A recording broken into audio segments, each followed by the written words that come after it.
Bonjour à toutes et à tous, j'espère que vous allez bien. Je suis ravie de vous retrouver aujourd'hui dans une vidéo où je vais vous présenter ma pile à lire pour le mois d'août.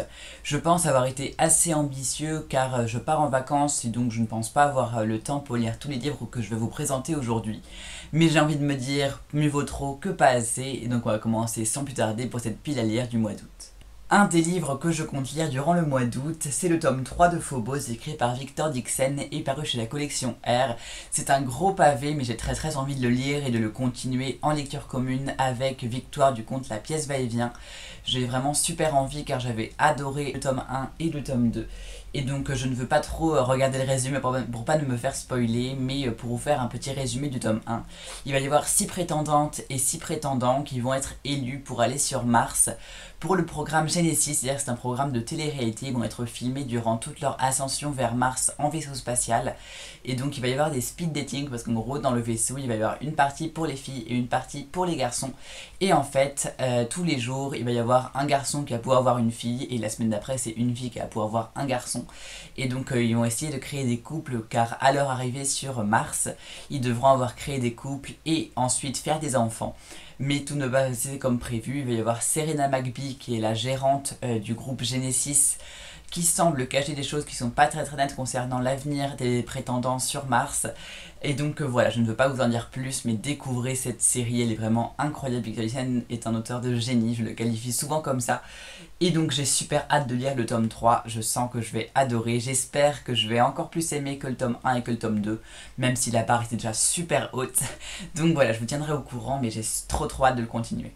Alors ensuite, un autre livre que je compte lire durant le mois d'août, je vous l'ai déjà présenté dans une vidéo où je vous présentais mes dernières réceptions. Il s'agit de Par une nuit écarlate, écrit par Hubert Menkemoun et qui sort donc le 27 août 2020 chez Ozu. Alors je vous avais déjà fait un résumé mais je vais le refaire très brièvement. En gros il va y avoir plusieurs personnes qui pendant une nuit, ils n'ont rien à voir entre eux. Mais il y a quand même un lien qui les unit, un lien assez spécial qui les unit.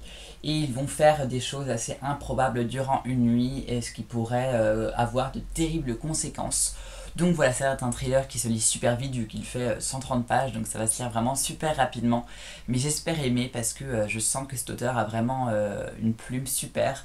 Et donc j'ai très hâte, je vous en reparle bientôt. Celui-ci aussi, je vous en ai parlé dans une de mes dernières vidéos. Il s'agit de Juste un mot de Frédéric Vinclair qui sort lui aussi le 27 août chez Ozu. Là par contre c'est un échange de lettres entre Lou Victor et Paul qui sont deux frères qui se retrouvent enfermés à deux endroits différents et avant ils n'étaient pas super proches mais grâce aux lettres qu'ils vont s'envoyer par mail entre deux il va y avoir des liens plus forts qui vont ressurgir. Et donc voilà, j'ai quand même assez hâte de lire ce petit roman qui lui fait 100 pages donc vraiment je pense qu'en 2 heures c'est bouclé mais j'ai hâte de lire. Bon, alors lui aussi, je vous en ai déjà parlé dans une de mes dernières vidéos.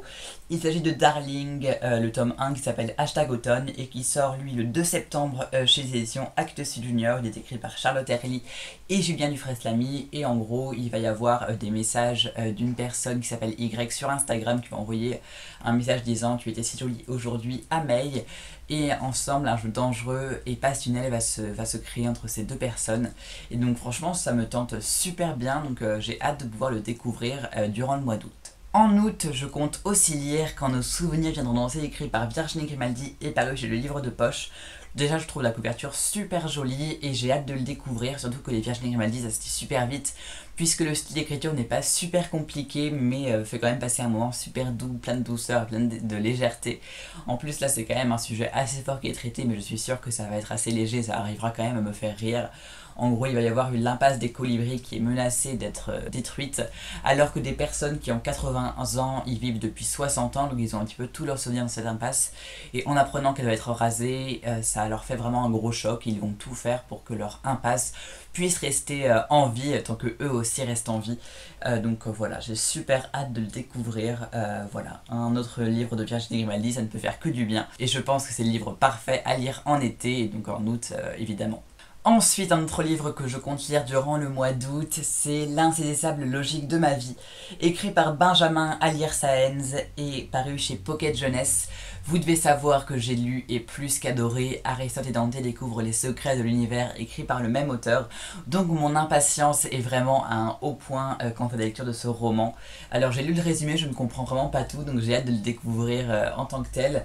On va suivre Sal, qui est un garçon qui a une famille moitié mexicaine, moitié américaine, et donc qui vit aux États-Unis. Et en fait, le jour de sa rentrée en terminale, tout bascule, puisqu'en fait, quelqu'un insulte l'honneur de son père adoptif. Et du coup, Sal décide de sortir les poings et de frapper ce garçon-là.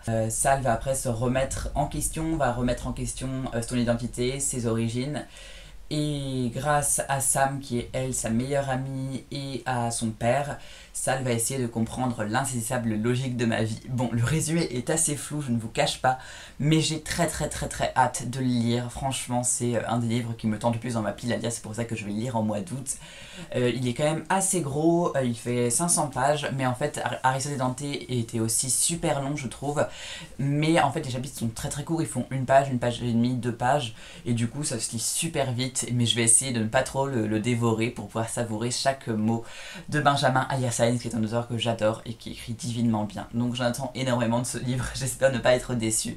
En tout cas, si vous l'avez lu, n'hésitez pas à mettre un petit commentaire pour me dire si ça vaut le coup et s'il est à la hauteur d'Aristote et Dante.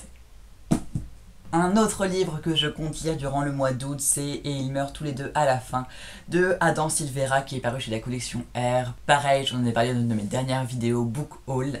Et donc en fait on va suivre très brièvement Matteo et Rufus qui apprennent qu'ils vont vivre le dernier jour de leur vie. Ils ne se connaissent pas et grâce à l'application Le Dernier Ami, ils vont se rencontrer et passer en une journée leur dernier jour de leur vie, comme si c'était leur vie entière qui déroulait en une journée.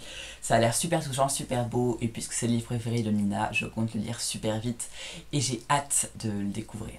Et enfin, le dernier livre de ma pile à lire du mois d'août, c'est J'ai avalé un arc-en-ciel d'Erwan J, qui est sorti chez Nathan il y a quelques temps, et franchement j'ai très hâte de le lire. Pareil, encore une fois, je vous en parlais dans une de mes anciennes vidéos. On va suivre Capucine, mais son surnom c'est Puce, qui a 17 ans et qui vit aux États-Unis alors qu'elle est originaire de Montpellier. Et l'année où elle est aux États-Unis, il lui est arrivé quelque chose d'incroyable. Elle a avalé un arc-en-ciel. Donc comme je vous le disais, mes suppositions sont qu'elle va peut-être intégrer la communauté LGBT+, en étant peut-être par exemple lesbienne. Je ne sais pas, j'ai hâte de le découvrir. J'ai vu beaucoup d'avis positifs. Et en plus, les couleurs assez chaleureuses me donnent très envie de le lire puisqu'on est en été, donc en août ce sera parfait. Donc voilà, j'ai très hâte de découvrir et de lire durant le mois d'août J'ai avalé un arc-en-ciel. Voilà donc pour cette pile à lire du mois d'août. Voici un petit récapitulatif pour que vous puissiez vous rappeler de tous les livres que j'ai prévu de lire durant ce mois. Il y a Phobos, le tome 3 écrit par Victor Dixon et paru chez la collection R. Il y a Par une nuit écarlate écrit par Hubert Benkemoun et qui sort le 27 août chez Ozu. Il y a Juste un mot écrit par Frédéric Vinclair et qui sort lui aussi le 27 août chez les éditions Ozu.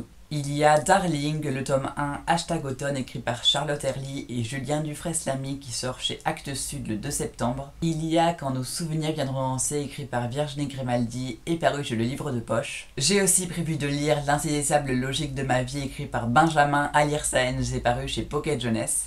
Je compte aussi lire Et ils meurent tous les deux à la fin, écrit par Adam Silvera et paru chez la collection R. Et enfin, si j'ai le temps évidemment, je compte lire J'ai avalé un arc-en-ciel d'Erwan J, paru chez Nathan. Voilà pour cette pile à lire du mois d'août. Comme vous pouvez le voir, elle est quand même assez ambitieuse. Je ne pense pas avoir le temps de lire tous ces romans, mais au moins j'aurai le choix et j'aurai plusieurs options dès que je voudrais choisir une nouvelle lecture. Et évidemment, je ne ferme pas la possibilité de lire un livre qui n'est pas dans cette pile à lire du mois. N'hésitez pas à me dire quelle est votre pile à lire du mois d'août, ça m'intéresse beaucoup. Et n'hésitez pas aussi à me dire si vous avez lu un de ces romans pour me donner envie peut-être de le lire plus rapidement durant le mois d'août. Voilà donc pour cette vidéo, j'espère qu'elle vous aura plu. N'hésitez pas à venir me suivre sur Instagram, c'est @lesinfolivres et vous aurez là-bas beaucoup plus de contenu qu'ici sur YouTube. N'hésitez pas aussi à liker, à commenter, à partager et à vous abonner à ma chaîne YouTube, ça me donne beaucoup de courage et ça me donne envie de faire d'autres vidéos. Je vous retrouve très prochainement, prenez soin de vous et de vos proches. Salut!